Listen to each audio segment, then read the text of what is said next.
I'm professional.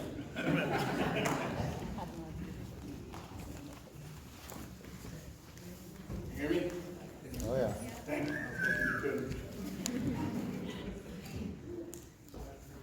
Oh, I'm nervous. Did I overdress?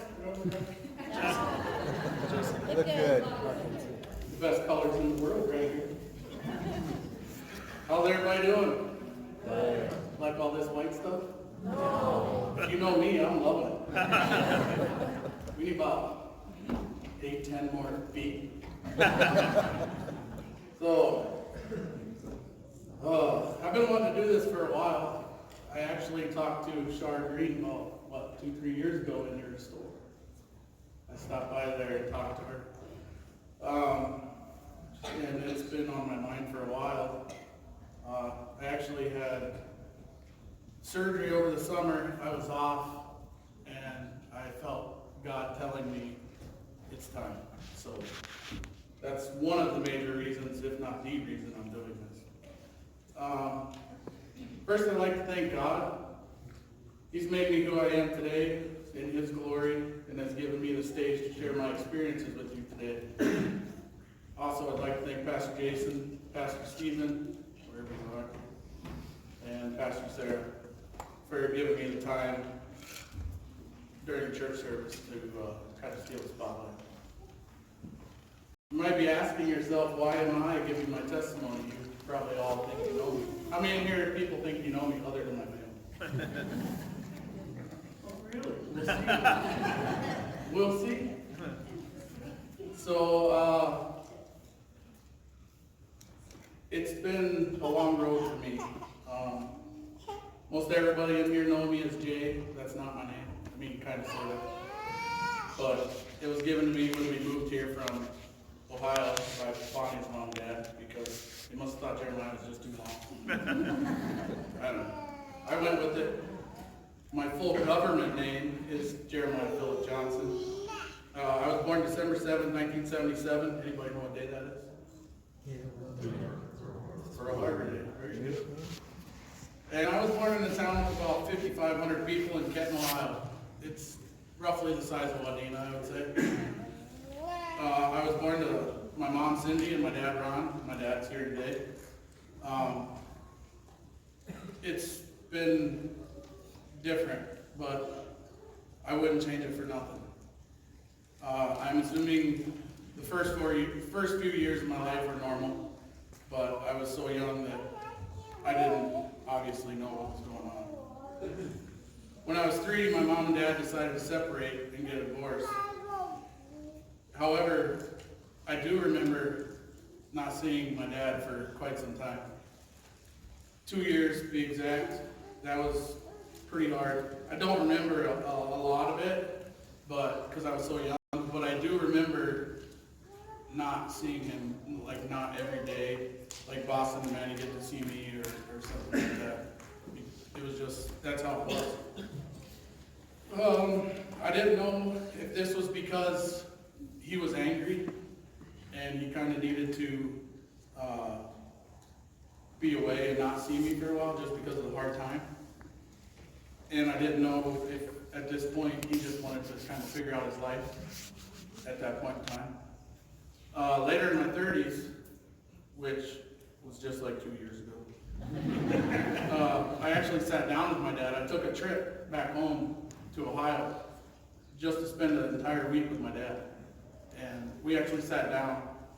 It was actually in our hotel room. And I just kind of brought it up. And it was great. I actually wholeheartedly opened up. There were some tears, hard to believe. Got a tattoos, crying. But it was good. I'm sure that conversation played a role in the kind of relationship we have today. It's pretty strong, even though we live 15 hours away. But I do understand what happened when I was so young and why. Like I said, growing up, I didn't get to see my dad every day, so I got the privilege of going to see my dad every other weekend. That's what was decided, or whatever you want to call it. This would be very hard because, like I said, a son just longs to see his dad. I think, in my opinion, more than any other person in their life. That's just me, but it would prove later to make me stronger in my life. For example, a lot of it would be very hard for me because I had close friends in high school, but in junior high and high school, but there was like only 4 of us. So we were pretty tight knit.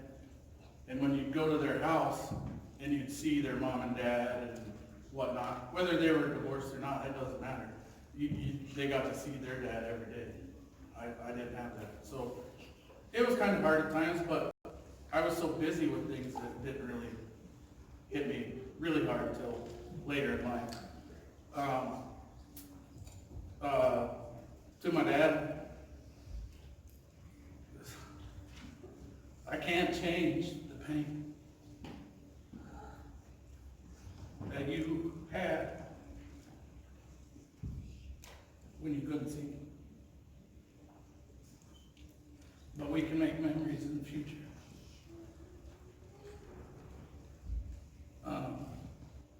I love you, and I'll always be here.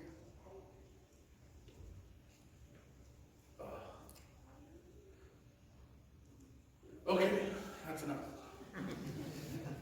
To make a long story short, I have been fortunate enough that I've had multiple, I guess you'd call them step parents in my life, but that word doesn't exist to me. I've been fortunate enough to have people brought to me by the grace of Jesus at certain points in my life to teach me certain things because that's what he wanted for me. It was not till later, like a lot of this stuff I didn't really get it until later. So it was not till later that this really hit me and I was like, oh, that's why that happened. Oh, that's why these people are in my life. So it was never a bad thing. I don't blame my parents or anybody for the multiple people that came into my life as a parental role in my life. I mean, some of you know the story, but it's the way it was, and I grabbed onto it and I hold on to it to this day. There were times that I got in trouble as a kid, as we all do. I never really was in handcuffs or anything, thank God. There was times, let me tell you, there was times I was thought, oh, I'm going to jail. But I wasn't perfect by any means. But like I said, I had good friends around me, but like I said, we always got into negative times. My parents, including my biological parents, they all taught me love, trust, loyalty, and most importantly, respect. I grew up old school. It's not like today. I grew up, you don't backtalk your parents. They will haul off and crack you. And I honestly, I think all my brothers and my sister, we were that way. It's just the way it was. That was the times. And I think a lot of that you see today, I think that needs to come back. I think, oh, if my kids ever mouthed off to a teacher, don't go home. That's just the way it is. So that's the way me and my brothers were raised, and my sister. It was just the way it was. Respect is huge in my book. There's 2 things you do. You respect your elders and everybody. You may not like them, but you respect them, and you do not lie. That's a cardinal sin. Even if you did wrong, don't lie. Just tell the truth.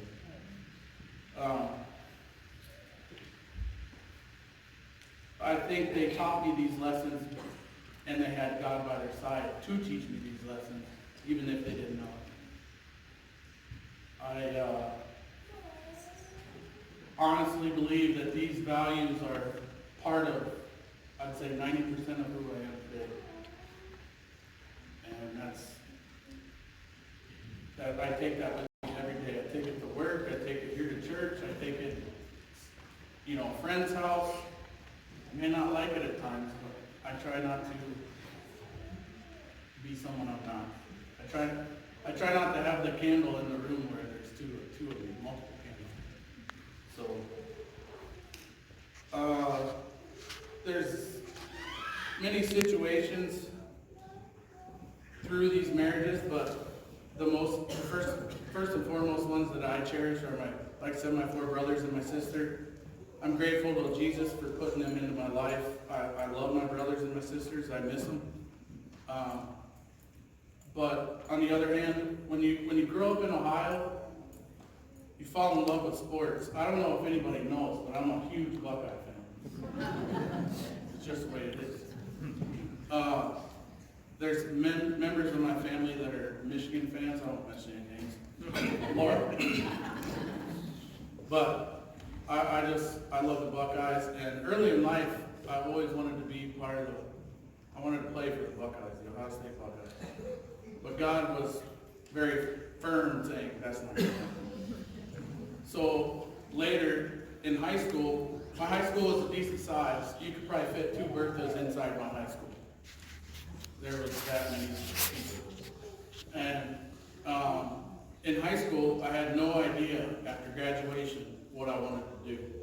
I'm sure many of you are in that situation right now. I had no clue till probably January of my senior year. And I didn't really want to go to college. I didn't really like school when I was in school. I just put up with it. I mean, I got decent grades. There's a few A's.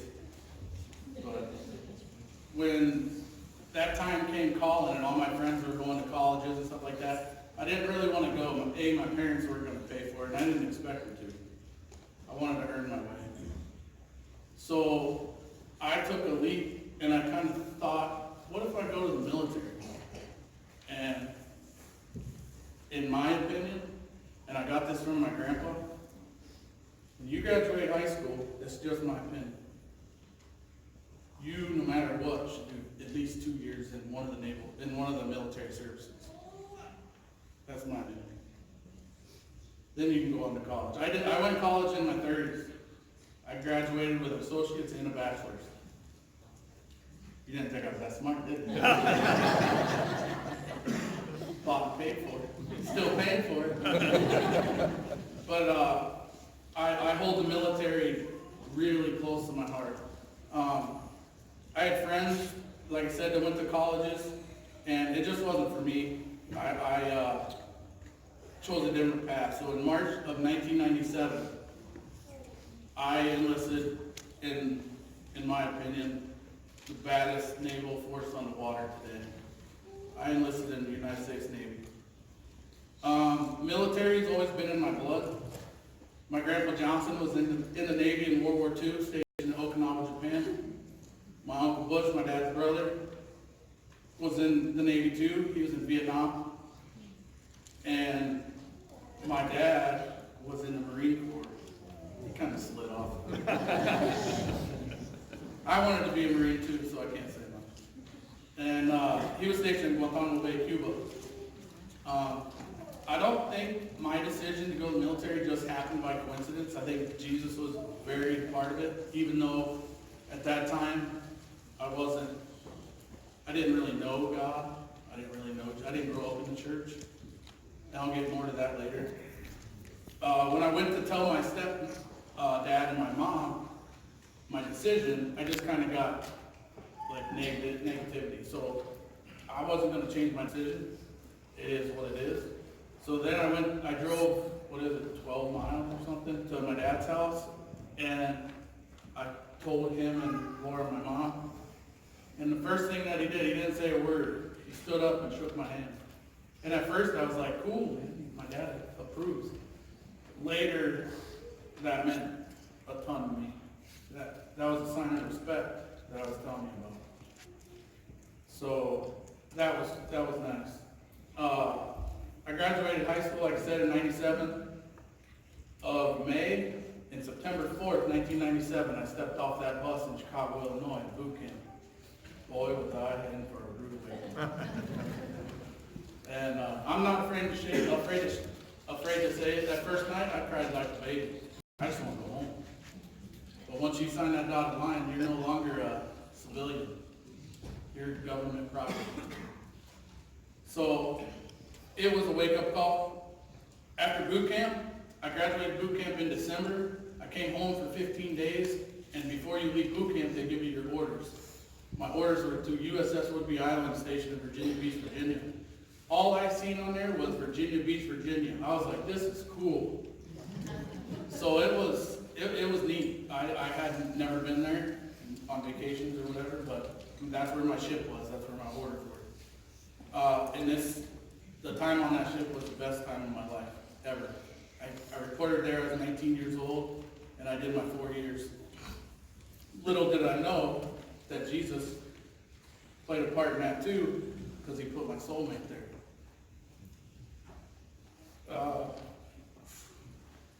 In the Navy, you have jobs, just like a normal job out in town. I was a firefighter and a ship fitter. A ship fitter is basically a welder. Now that's not, a lot of you know that's what I do now. That's not where I learned to weld. My stepdad taught me how to weld here and there, but that's where I critiqued my skill. And that's where I bet every day I did some welding, at least a little. There were long days and long nights. You stood watch. You become unlike any other person I've ever met. I mean, you're standing a 12-hour watch and you can't go to sleep. You get caught sleeping, you're in trouble. So it was different. The men and women I served with, they're the best men and women on the planet. I'd do anything for them. It's a family like you don't know. If you've never been in the military, I know there's a lot of veterans in here. Hunter Truex, or Hayden Truex, I know he's a veteran. And a lot of the older guys, they'll just ask them. That's a family like no other.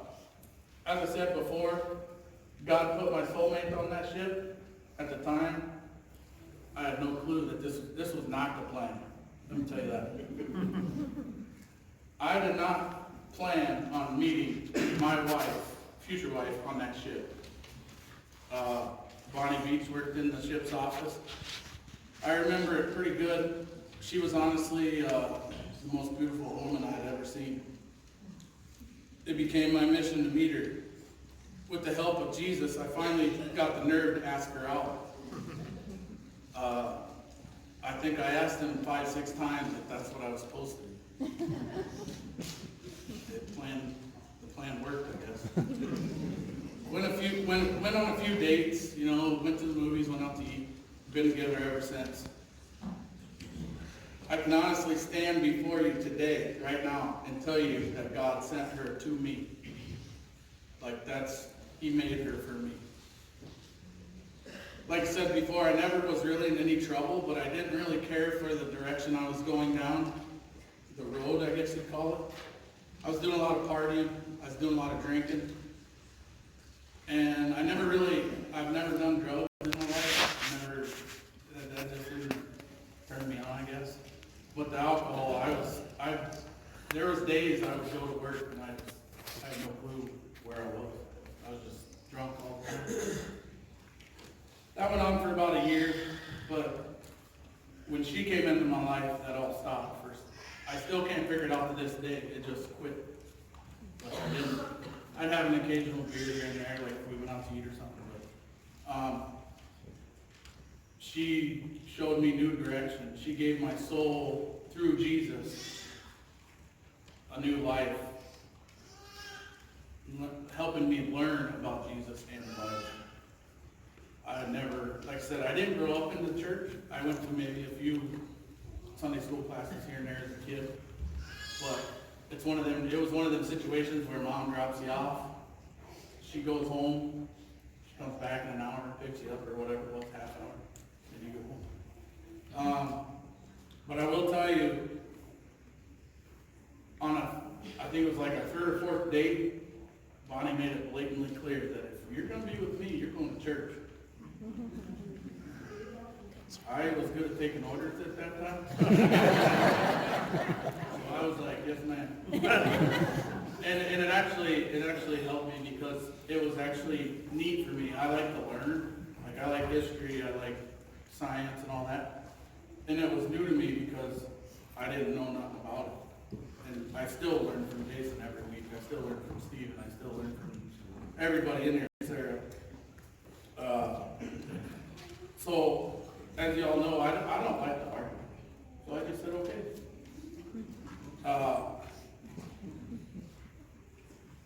The first night after, let me rephrase that. After about our fourth, fifth date, I thought, man, is this the one? And I didn't know. So I was scared. I didn't know if this was real or if it was just my mind playing tricks on me. So I had always heard of Jesus and knew his story. So I thought, what the heck? I came home from the ship. We had a little townhouse out in town. And before that, I lived on the ship because it was free. I didn't have to pay for it. So I just stayed there. Plus, I didn't really want to go out and have bills and all that. So I came home. I was in my truck. I was in my black Dodge Ram. I pulled in the parking lot, and I thought, you know what the heck? So I just said that was my first, real prayer. And I was scared. I didn't know if what I was doing was the right way, and that sort of thing. And on October 12, 2000, that day, I felt God was telling me, she's the one. And that day was different than any other day. It was like everything I was doing that day, Jesus was like, dude, what are you doing? Get home and ask her. You know, it just like, that day, I could do, it was almost like I did everything right, which never happened. I'm serious, it never happened. So I went home and I just came in and I asked her, what do you think about getting married?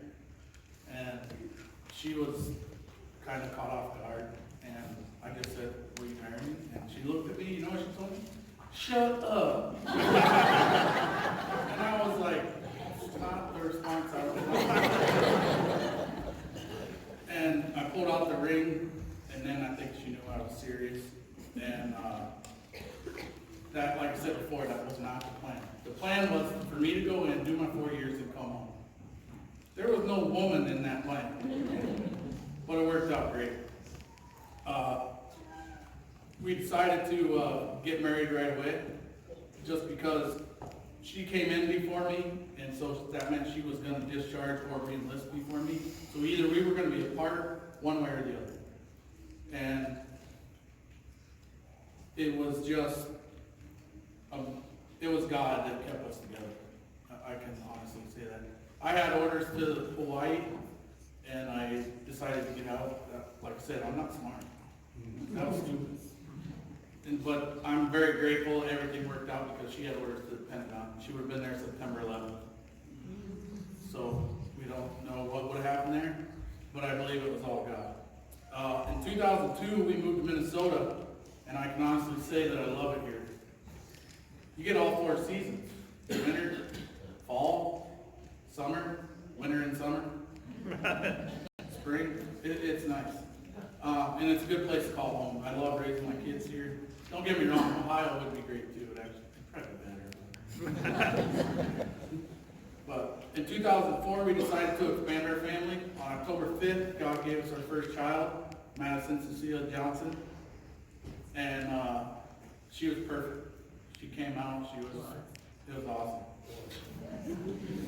I remember we were at Bonnie's mom and dad. My dad and Laura were here. And I came home. I was working road construction. She called. I came home. And they were doing the whole walking thing, trying to get the baby to come. And hurried up the process. And she stood up. She's like, we got to go. And I was like, are you crazy? We're in the middle of Wheel of Fortune. We got to see if Sally wins the car. Come on. And guys, don't do that. You don't mess with a woman who's getting ready to have your kid. So needless to say, I have no idea if Sally won the car. So we went to the hospital and Maddie was born. On January 7th, 2006, Boston came. And he was bright pink when he came out.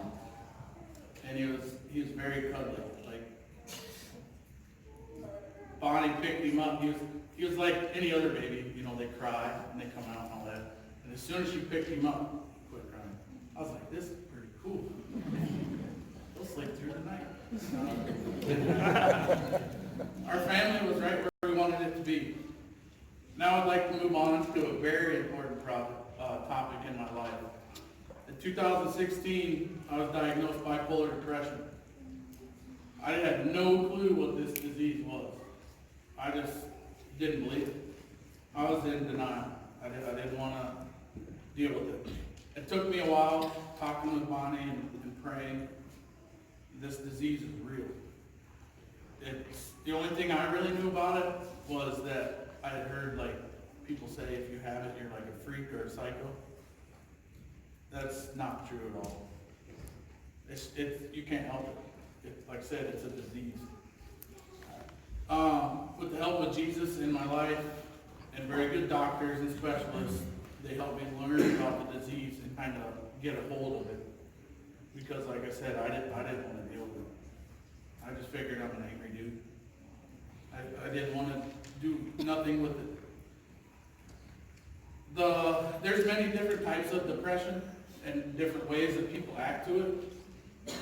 We found that mine is I get overwhelmed with things in life, and in turn I get angry about it. And it gets to the point sometimes where I'm quiet. I don't talk to nobody. I don't go places. I just stay at home. And that's not right. I mean, you got to tackle this and you got to hit it head on. And that's what I've learned through friends, through people that care about me as a person. I started to wonder a lot of times when it would get overwhelming, I started to wonder if I was even supposed to be here. So with that being said, I have thought about suicide, and it's a major deal. It's not something I'm proud of, but at the same time, the mind plays tricks on you. And a lot of times it's not the mind, it's the devil. So it's taken me a while to grasp that through mental health doctors and sitting on leather couches, and I'm not embarrassed of that because then people are there to help you. They're there because they know what you're going through, and they're trying to help you become better. I've thought a lot of times that Bonnie and the kids would be better off if I wasn't here. The church would be better off if I wasn't here. Friends, but it's just something that it comes in your mind, and as fast as it comes in my mind, it goes away temporarily. So this disease, I mean, you can't fight it on your own. You cannot fight this disease on your own. I have doctors, mental health specialists who can talk to me when I need to and if I need to. Here's a stat for you. In 2017, 47,173 deaths were by suicide. That's just 2017, 2 years ago. If you throw alcohol into that mix, which a lot of people that are depressed turn to alcohol or drugs, that jumps to 75%. And not most, but some of those guys are veterans, some of those women are veterans. They just don't know how to deal with life. They feel overwhelmed. So my thing is, if you are feeling that way, go talk to somebody. It ain't no joke, and it's not worth your life. If you don't know who to go to, I have doctors I can set you up with. I have specialists I can set you up with, or I can just try to answer your questions. I'm just a welder, but I can help you out the best I can. I can set you in the right direction. As of right now, with God's grace, I'm healthy. I'm back using the skills He gave me to work every day. I'm currently back doing what I love to do with the skill set He gave me as a full-time welder fabricator back in Standard Iron. As many of you know, I was there 10 years before, and then I got sick. My kidneys were shutting down, and I couldn't weld no more. I had to step away. And that was very hard because I don't know nothing else. I can't be a nurse. I'm a welder. God put me on this planet to weld. And I don't like to brag. I told Jason yesterday, I don't like to brag, but I give all the glory to God that I'm pretty good at what I do. And I take it. It's a passion for me. I don't know if a lot of you know, like I said, I don't like to brag. The sign at the end of the driveway, I made that. The sign on the Welcome Center, I made that. If you go in Jason's office while he was overseas doing his thing, I made a thing in there for him, a sword and some shields. And I just like it. I made other friends of ours and stuff. I just really enjoy it. If I could, I'd open my own business, but I don't think I'd have any customers. Anybody who knows me will tell you that I just absolutely love bow hunting. And for me, it's like this. I like being outside with my wife and kids. I take Boston hunting with me as much as I can, and with Manny's busy schedule, I try to take her too. But sometimes it is what it is. Boston just shot his first deer with a bow this year. Took multiple arrows, but we got it done. Have it on video. But that's just huge for me. I love sitting on deer stand and watching what God has created. It's honestly different than anything I've ever been part of. It's cool. I owe everything I am to God. He has given me great parents and great friends. He has brought me a woman that He has created for me, not only for me to love, but to keep me in line.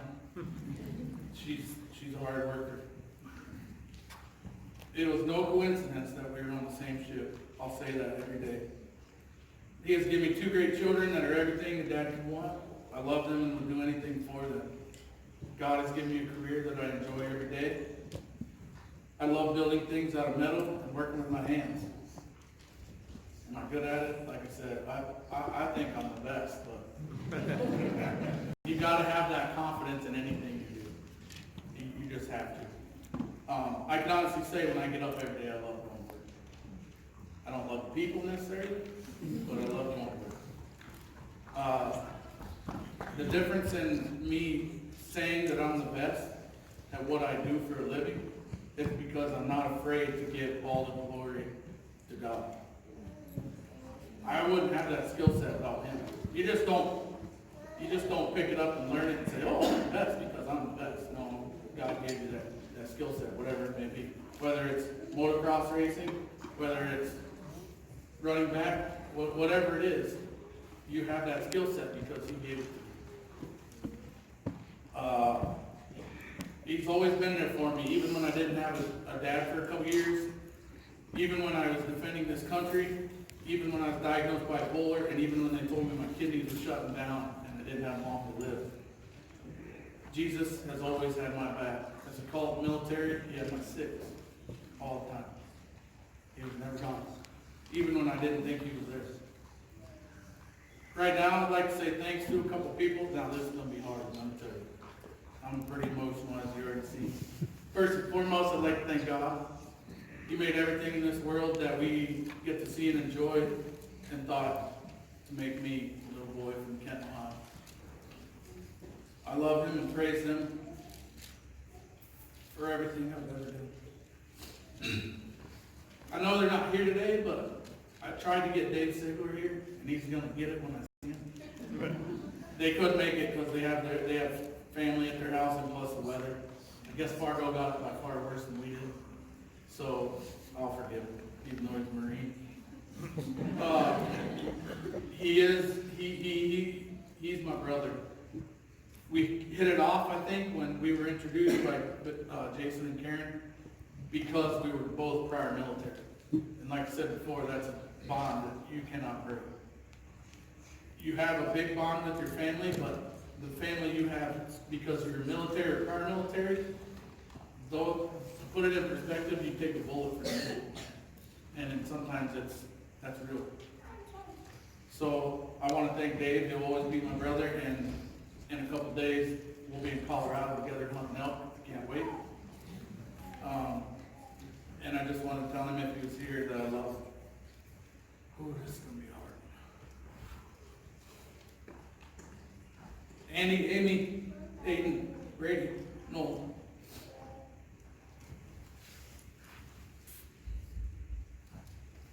trying here. Some of the best times have been with you guys. You guys are fun. Amy, I know I'm a pain in the butt sometimes. But I love you. It's good you're in my life to keep my attitude in check. Told you it was going to be hard. Andy, I thank God you're in my life every day. I love hanging out with you even though you can't sing.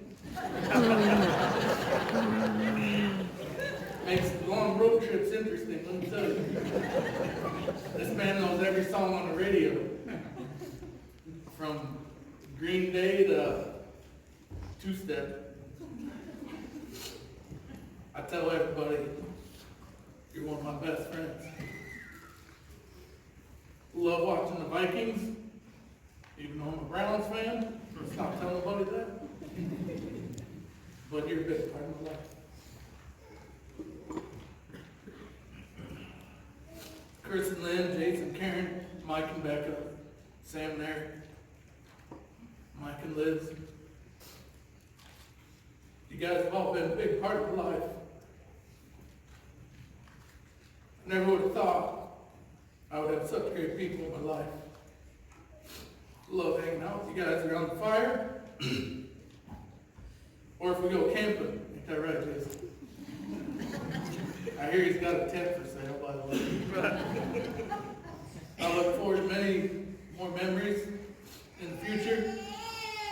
And looking forward to what God has in store for all our families. Love you guys. Boss and Maddie, I love you. I pray for you every day.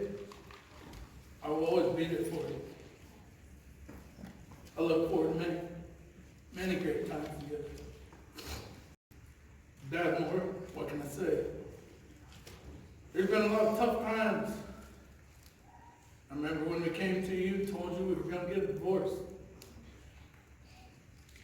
Dad said nope. He wasn't really happy with me because it was all my fault. So that's why we decided to move here. But I like it because I've been here for advice my whole life. Or if I need a swift kick in the butt, I wouldn't change for nothing. I love you guys.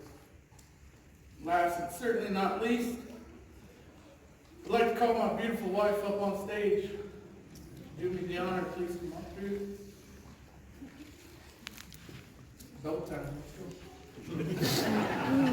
Get hungry. You've always been there for me, the hardest times and the funniest times. Remember I was trying to kill that mosquito on the ceiling? That's between me and her. I actually have a video that I prepared for you because I could say it to you, but in front of all of these, I wouldn't get it out. Watch this.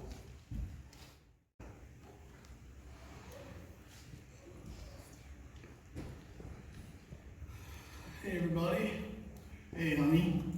I just want to start by saying I love you and you changed my life for the better. I never really had anyone this close as far as a soulmate or a partner, if you want to call it, but I'm very happy with where we are and where we've been, and I look forward to many years to come.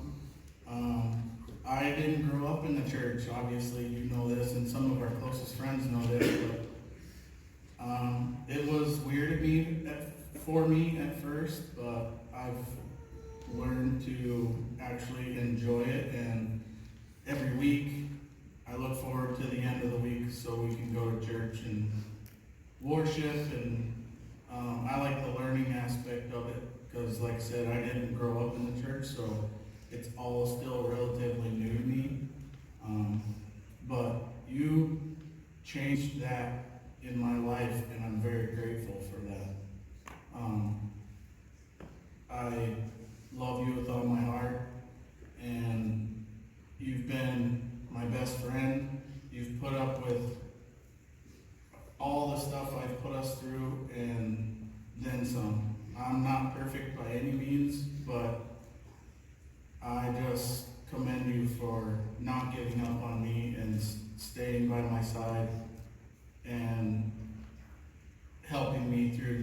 times that I needed help, and we've worked pretty good together as a team.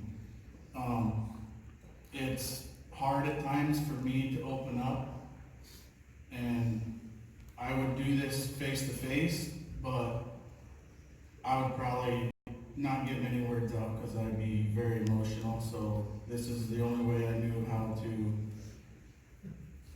say it to you with a bunch of people watching. So, like I said, it's all because of you for who I am right now.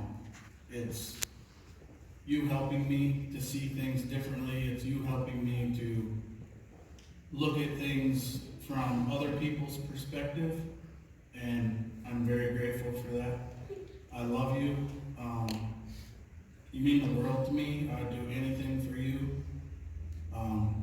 I hope that I'm everything that you expected, and I'm looking forward to growing that much more and falling even more in love with you.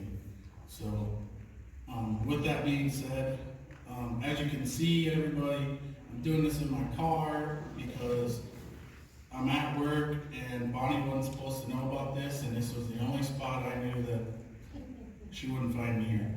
And in my shop, it's really noisy, so I appreciate everybody. I thank everybody. And one more thing, if you would do me the pleasure, Bonnie, of just turning around. Will you marry me again?